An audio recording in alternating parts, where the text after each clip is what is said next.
Hello, everybody. Welcome to another episode of the Board Uplander Show. I'm Eddie the Metaverser, and this one's brought to you by Buck Cannabis Tree Farm. Today, I'm going to do another tutorial on treasure hunting. I haven't done one in a while. Let's get at it. So, first things first, obviously, go down to the 3-button menu at the bottom, find treasures, and you initiate it. Different cities, depending on the tier that they're in, will have different fees to initiate it. Your first one's always free. Thank you, Upland, for getting us that one, throwing us a bone. So here we go. To get started, I do look at the pulsating arrow and how it's working.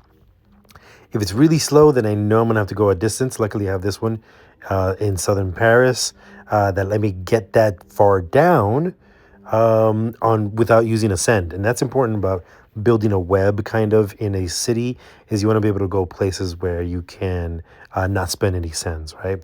And save some money, some upics. So here I saw how hard the arrow is now pulsating, and I'm triangulating from where I left the property and near the Seine to where I landed, right? Now I have another theory. You see those two sends there?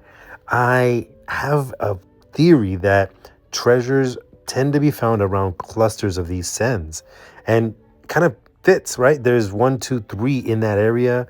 I'm looking around to see, calculate how far I really need to go, and it wasn't too far. As you can see here, I got that red dot, the red pulsating arrow, that I was really, really, really close. And now I'm looking throughout a couple of blocks to see if I'm able to find a cheap send. I didn't, but that's okay.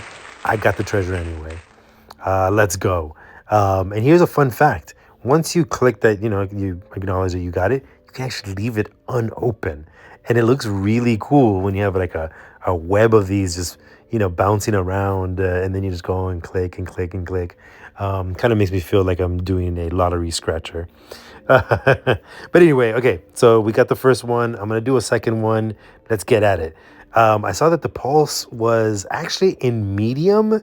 Once you get, going into these, you'll get an understanding of what slow pulse, medium pulse, and a hard pulse mean. Here I got a medium pulse, so I know I was going too far. Now, here's another thing that I do.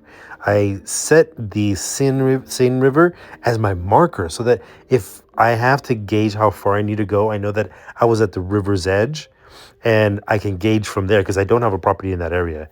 So I can go ahead and use the river itself as my land marker. So again, here you see that I'm getting some decent pulses from the blue arrow showing me where to go. And this game is pretty much a hot and cold game, right? Again, when you're hot, speaking of hot, when you're hot, the arrow pulsates harder. When you're cold, it pulsates softer.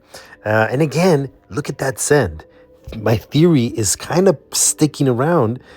Look, there's a send there, gave me 3. There's a send further south, and I'm not too far from the treasure. Look at that red. Look at that red telling me where to go. Like, it's crazy how, you can also then visually use the send clusters as the ability to find where you're going. So here we are. I wasn't too far away with my guess. Found my second treasure. Let's go. Let's see what it is. You look around. You will see that when it says treasures are charging means that you just have to initiate the other one. All right, let's go. Scratch off the first one. What do we get? Upland 330. Ain't not bad. I like that. Okay, let's see what we get with the second one. Big money, big money, big money, big money. What do we get? That's what's up. 3,300 upics. Let's go ahead and take a picture of that one. I'm going to throw it in the Discord and brag.